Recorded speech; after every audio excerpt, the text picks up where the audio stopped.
What is going on, guys? Fitcho here, and welcome back to my MotoGP 17 career mode. Today, we're here for episode number 8 and round 7 of the Moto3 World Championship. Today, it's the Catalan Grand Prix at the Circuit de Barcelona Catalunya, a track I know quite well from Formula 1. It's going to be interesting, a very, very long straight here at Catalunya. It's going to make for some very interesting racing, but without further ado, let's head to the track. So we're here at the Circuit de Barcelona Catalunya, and it looks like a very nice day here in northern Spain. 29 degrees, not a single cloud in the sky, and it is time for qualifying. Here we go, we're on track at the Circuit de Barcelona Catalunya for qualifying as we start our first flying lap here in Spain. You can just see how long this pit straight is. It is so damn long. Now we've got the heavy braking zone down for turn number 1, all the way down to first gear. Let me flick the bike back to the left for turn number 2, and now onto this very long turn number 3 as we're a 10th up so far on the best time, which is a 1:56.8. Oh wow, we've actually got into the grass, turned in way too hard through turn number 3, and that's a tricky corner on a motorbike. It is so long, and you just gotta be so damn patient. As now into turn number 4, you want to make a late apex, not that much of an apex. I'm getting up on the grass. Again, I've got a second worth of penalties on this lap. Is now down towards turn number 5, a tricky corner, a very tight and slow corner, but now we open up the bike, a little kink to the left as we come down towards turn number 7, flick the bike to the left, then straight away we flick it back to the right. You can use a fair bit of that curb there, at least in Formula 1, and now up towards turn number 9, another long corner. It's important to get a good exit off this corner because we're now onto the back straight here at the Circuit de Barcelona Catalunya, coming down to the hairpin. That is right, the hairpin, because we have changed layout from the old MotoGP layout to the Formula 1 layout, and the white line was there. I had to cross over the white line. That is pretty poor, and again you can see I'm crossing over the white line. That is pretty poor from Milestone, I will admit. They've known that this layout will have been changed for quite a while. Like, obviously we're racing on the new layout, but they haven't changed the white lines. Yet again here we're crossing over the white line and into the chicane. We're using the chicane they didn't use in real life. They only used that one on Friday, but it's understandable that we're using the wrong chicane considering the Catalan Grand Prix wasn't that long ago. But a few little mistakes on this track by Milestone, which is a little bit disappointing with some of the white lines, but nonetheless, being a scrappy lap, we crossed the line with a 1:57.4. and that is 5/10 off the fastest lap. We did have a second worth of penalties there, so we have some good pace. And now it's time for me to shut up, get my head down, and see what time we can put in. Out of the final corner, this has been a pretty solid lap. 3 fastest sectors so far, and across the line, a 1:55.3, 1.5 seconds quicker than the previous best time. We are now sitting in first place. We've had 2 fastest sectors so far. We've got a nice toe down the back straight thanks to Guevara. This could be a decent lap, assuming we don't make any mistakes. We're 4/10 up as we head into the final sector. Are we going to improve our time up to the line? A 1:54.9, another 4/10 shaved off our time, and that is pretty good. There might be a little bit more time to find, but for now I'm going to go and return to the pit to just see if there's any point going back out. If we have a quick look at where things are sitting so far, we're 2 seconds up on Mia at this stage. We're just going to skip through the rest of this session. I think our fastest lap is pretty safe. So we've got pole position for the Catalan Grand Prix by 1.9 seconds over Joan Mir and Romano Fernandi. Then you've got Jorge Martin in 4th place, Aaron Canet in 5th, and Nico Bulliger rounding out that second row of the group, with Fabio Di Gianantonio in 7th, John McPhee in 8th, and Nicolo Antonelli, our teammate, starting from the back of the 3rd row. It's race day here in Catalunya, and it looks like another nice day here in Spain, but a rather hot one. Actually 35 degrees air temperature and 48 degrees track temperature. We are starting from pole position for today's Catalan Grand Prix, and we have amazing pace around this circuit. Qualifying shows that, and hopefully we can try and pull away at the front and get another race win under our belt. But with such a long pit straight here, and of course the back straight, I think it's going to be tough. Slipstream is so damn effective in Moto3. It's going to be very difficult to try and break away, but we'll definitely give it our best shot. But without further ado, let's jump into the race. The riders have all lined up on the starting grid. We are mere seconds away from the start of what promises to be a sensational Grand Prix. Here we go. It is race time here at Catalunya as we get the bike into first gear. The revs rise, the lights come on.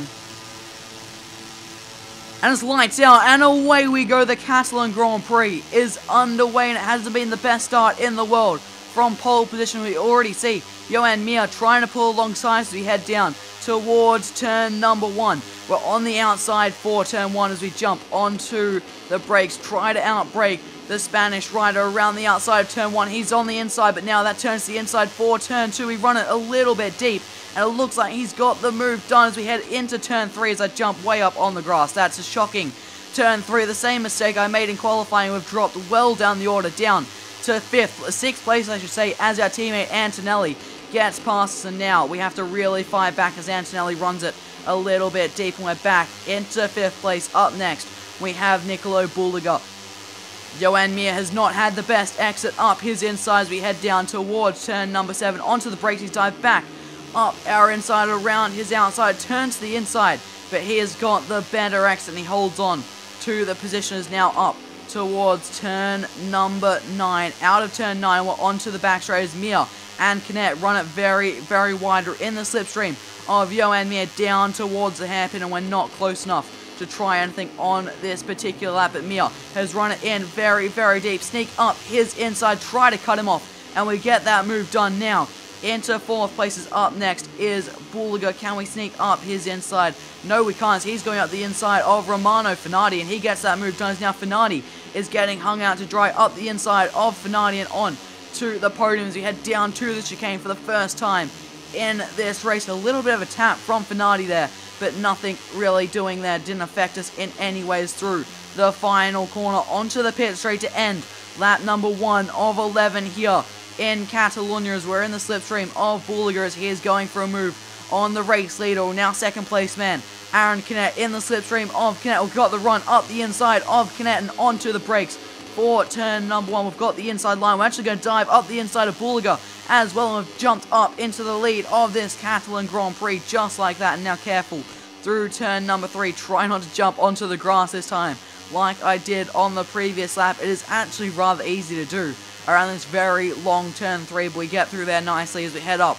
towards turn number 4. Is anyone going to dive up our inside? We run it a little bit deep. The door is open and Bulliga is taking that opportunity, and Canet follows him through, and again we're getting very high up the inside curve through turn number 4 as we've been dropped back to 3rd place. But can we try it up the inside of Aaron Canet into turn number 5? We couldn't quite make that move stick, but now we've got the run up the inside of Canet down towards turn number 7. Can we challenge Bulliga? Give him a little bit of a tap on his rear wheel and it's unsettled his bike. Can we look to the inside? We're side by side with Nicolo Bulliga up towards turn number 9. I've got the inside line. He seems to be getting a better drive around the outside. He doesn't even run it wide as well. Great riding from Bulliga. Is now onto the back straight in the slipstream of the Italian, up his inside and onto the brakes for the hairpin. Oh, we're going a little bit deep. He's going to come back up our inside. I'm almost sure Canet has jumped up into the lead as Bulliga has retaken 2nd place from us. Can we try it up his inside into this long right-hander? Yes, we can. Back up the inside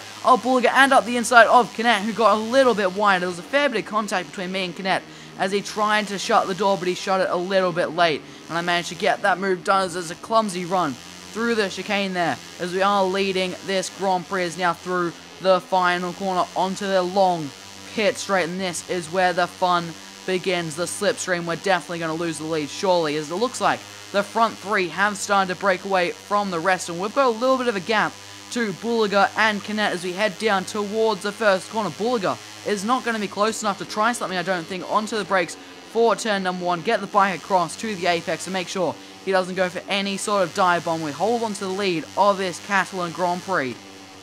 Up to the line to start lap number 4 of 11, and we have a 5/10 lead, half a second over Aaron Canet in 2nd place, and it doesn't look like he's close enough to challenge us down into turn number 1, and we hold on to the lead for now. This could just be our opportunity to try and break away at the front of this race.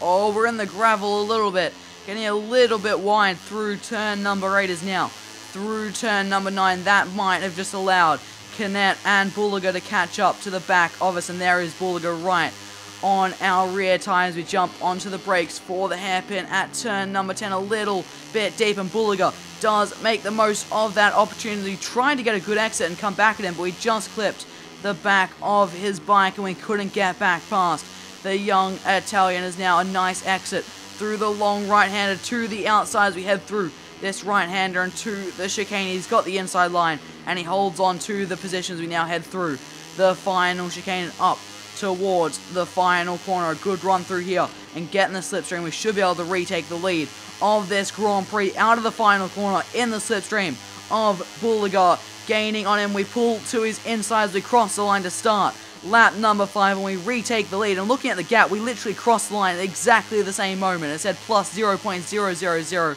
which is pretty damn cool. But now onto the brakes for turn number 1, and we hold on to the lead of this Catalan Grand Prix. And we start lap number 6 of this Catalan Grand Prix. And am I going to find out what the split time is? I now have a 1.3 second lead over Bulega. This is our chance to try and break away at the front of this race. We have the pace and we now have the margin that he's not going to be able to hog our slipstream and catch right back up to us. Up to the line, we're about to start lap number 7 here in Spain, and the gap is now 2.4 seconds over Bulega. We are definitely pulling out a margin, and now we just need to keep our head down and keep setting these lap times in this race. Should be ours. 3 laps to go here for the Catalan Grand Prix, and the gap is now out to 4.4 seconds back to Nicolo Bulega. This race is ours now, assuming we don't make any major mistakes. We've got this in the bag. Only 2 laps left to go here for the Catalan Grand Prix, and the gap back to Bulega is now 4.9, I think that was. It disappeared off my screen pretty quickly, but it's pretty much a 5-second gap now with only 2 laps to go. And onto the final lap we go here in Spain. What is the gap back to Bulega now? It's 5.5 seconds. We've got this race in the bag. We can just cruise home for this final lap of the Circuit de Barcelona Catalunya. And through the final corner for the last time here in Spain, up towards the start-finish line, and we're going to win the Catalan Grand Prix here in Spain across the line. And we win the Catalan Grand Prix. What a race. Another weekend of pure domination. We won that race by 9 seconds in the end to Nicolo Bulega, with Aaron Canet on the final step of the podium. But another dominant weekend. We got pole position by almost 2 seconds like we did last weekend in Mugello, and yet again we pulled away in the early phase of the race and then just dominated from there on, pulling a big margin. So we have won the Catalan Grand Prix, of course, with Bulega and Canet joining us on the podium like I just said. Joan Mir is in 4th place. Our championship rival is in 4th, so some more valuable points for the championship there for ourselves. Then you got Enea Bastianini in 5th, Jorge Martin in 6th, Romano Finardi in 7th. I believe he started on the front row, so not a great race there for Finardi. Then you got Mino in 8th, and our teammate Nicolo Antonelli finishing in 9th place, with Philip Erdl rounding out the top 10. In the championship, we have extended our lead to 25 points, a whole race victory over Mir now, so a very nice lead in the championship. Then you got Aaron Canet sitting in 3rd place, with Nicolo Bulega in 4th, 1 point ahead of Mino, who is in 5th, and you got Jorge Martin in 6th, and our teammate Nicolo Antonelli in 7th. In the Constructors' standings, KTM have pulled away even further now, 28 points over Honda in 2nd, then Mahindra and Peugeot still have not scored a single point. So another race victory in Moto3. That is back-to-back wins, and 2 very dominant wins in the last 2 races, including very dominant pole positions. And this is making me think a little bit where I want to go for the rest of the season. Do I want to stay in Moto3, or do I want to try and move up to Moto2 with one of the bottom teams in Moto2? I'll just have a look on the screen. These are all the teams that I do have available to me at this stage, so I can step up to Moto2 if I want to. but I'm not sure I want to. Part of me really does want to stay in Moto3 for the rest of the season and go on and win the Moto3 World Championship. But at this stage, the last 2 races have been rather easy, and this is on the hardest difficulty in the game. But for now, at least for the next race, as we head to Aston, I will stay in Moto3, but that'll be in the next episode. So that is going to do it for today, guys. I hope you guys have enjoyed this video. If you have, make sure to smash that like button. If you are new to the channel, make sure you do subscribe. Thank you guys so much for watching. I've been Fitcho, and I'll see you all next time.